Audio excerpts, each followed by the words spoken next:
Hi and welcome to the very first video of 2020, and this is on the first movement, the Andante, by Thomas Arne from his Sonata No. 1 in F, and this video is at the request of Nick. Specifically, we're going to dig into the ornaments. Ornaments can make us all feel a little bit on edge. They have a sense of foreboding, don't they? Because all music notation is an approximation of what we as musicians need to play. Ornaments are even worse of an approximation because you see a little tr or a little squiggly line and we're supposed to do something with that and it's not quite clear and am I doing the right thing? To a large extent, I think we need to not worry about it too much. I will come back to that in a second. But an ornament is basically a decoration. It has to sparkle. It has to make the piece more beautiful and more exciting. That's the bottom line. But we do need some knowledge, and we need to cultivate some good taste by reading, by watching videos like this, but especially by listening to other performers. Listen really carefully, see what they're doing to work out what you like, what you don't like, and what fits. And what fits will depend on the speed of the music. It will depend on the character of the music. So all those things need to be weighed up, which is why they create anxiety, because there's so much flexibility. Now, there is a sort of rule that in the Baroque period, ornaments start on the beat. In the I'm thinking Bach and Handel and the like, romantic music, I don't know why my hands are going up there, but romantic music, I'm thinking Chopin, Schumann, Grieg, the ornaments will tend to be before the beat. And of course there's a sort of transition phase, so in the classical music it's a bit more fluid. Now that is a basic rule that you need to break freely because it doesn't hold fast, but it's useful nonetheless. Now, in my listening to recordings by concert artists of this piece, they tend to go for the on-the-beat approach, but not exclusively. So, let me walk through now. On this very first line, I'm going to play the tune with no ornaments at all. What is the tune that Arne wrote?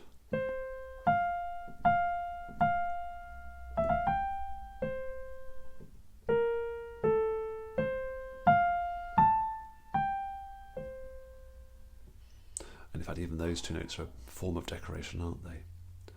Now, if I put an appoggiatura on each note, an appoggiatura is when you play the note above as a lean. Instead of an F straight,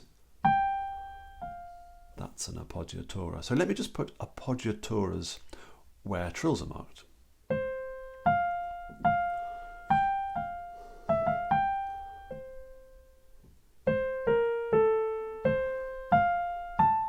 So the appoggiatura is absolutely on the beat, isn't it?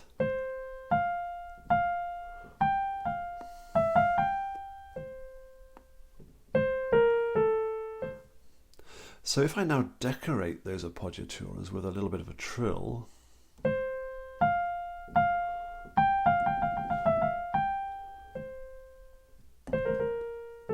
that wasn't very clear.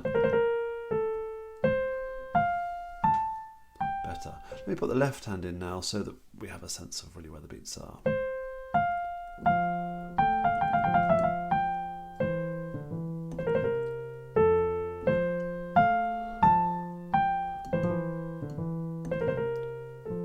And on we go. Now, that change of rhythm there, I don't want to dwell on that. I picked up that from a couple of recordings, I think, that I heard. I quite like it. But that's not the purpose of this recording, so please don't let that worry you for now. So very often a trill is an appoggiatura that is decorated, but not always. In the next chunk of music, we've got a flow of semiquavers with trills dotted around. The square brackets, by the way, means those ones are optional. But I'm going to play them all for now. So let me go through it, and I'm going to play them all absolutely on the beat. But all of this chunk of trills don't start with an auxiliary upper note. They start on the note itself. Nice and slow. Let's go. So on the beat, da da da da. Same thing. So the first F is on the beat.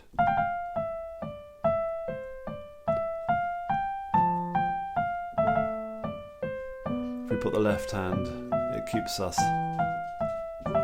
So it starts absolutely together.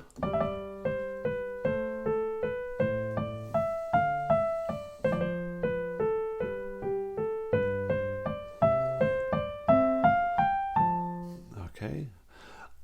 Now then, if I were to play those trills before the beat,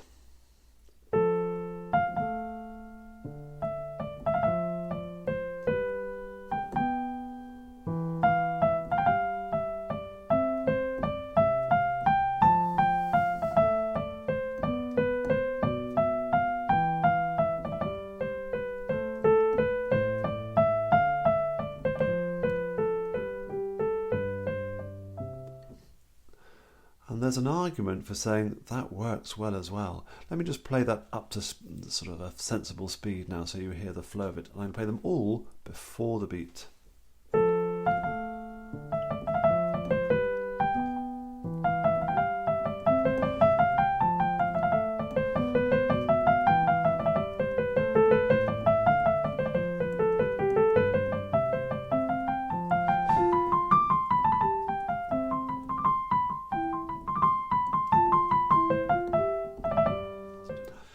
For me, that works. It's because it's in the context of a flow of notes that it fits really well.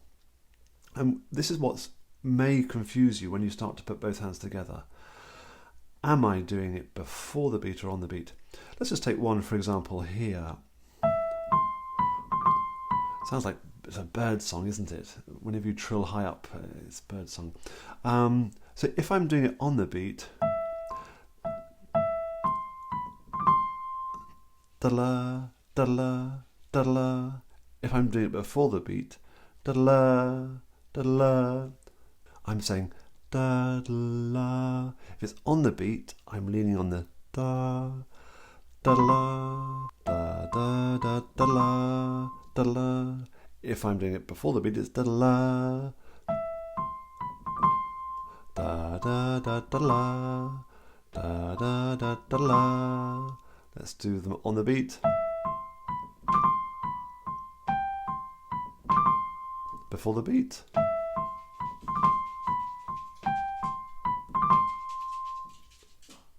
It's quite subtle, and again, I would argue that at that speed, before the beat does work. Let me now just look at some technical exercises that may help you with your fingers. We need ultimately to be able to trill, to decorate notes with any finger. Don't think it's just the first three, I think that would be false. Mozart's trill exercise was this. Take two notes.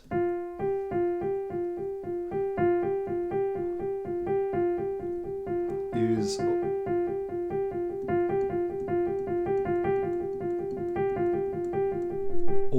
all the fingers, trying to keep it really even.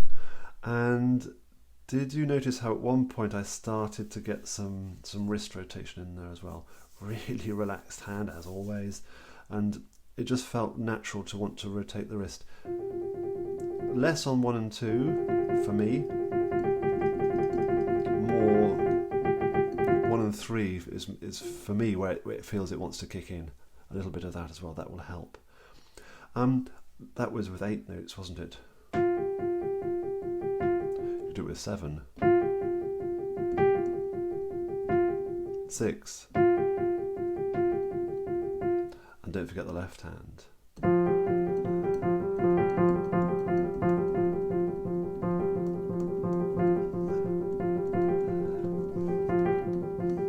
And work your way back, different numbers as well. Needn't do the hands together, I would suggest. And don't do it for too long, it'll drive you completely loopy. And the other exercise that's quite good is this. Give yourself a nice steady beat. This is good for rhythm as well. I'm just going to change notes just for the sake of it. 2s. Let's try 3s. 4s.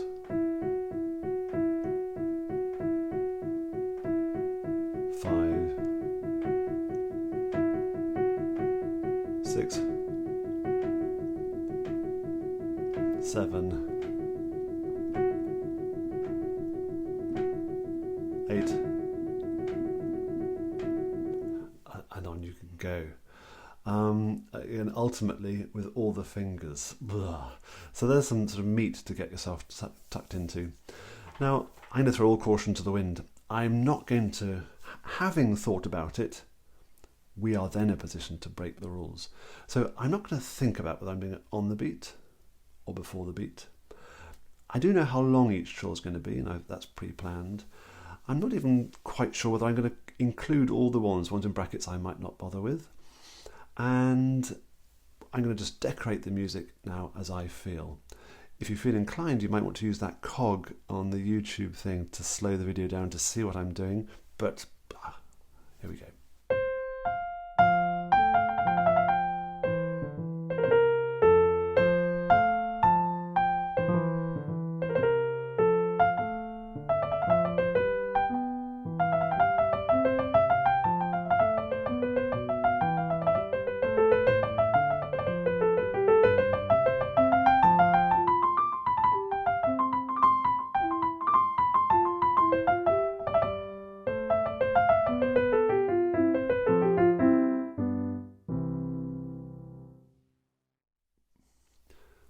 So I hope that's been a helpful look at the ornaments.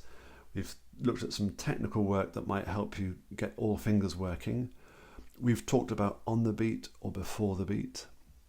And what, if you're preparing for the exam, I would suggest that they all go on the beat. That's the sort of the rule to not break initially. So put them all on the beat and go for it. And when you're playing with both hands together, make sure that you start the ornament as the left hand plays that quaver. We've got this lovely left hand that's really just marking time, isn't it? Keeping us rock steady. Take it slowly initially, and don't let it run away with itself. Andante, it's meant to be quite calm. And listen to other recordings of it. I'll put some links down below the video. Good luck with this. Bye-bye for now.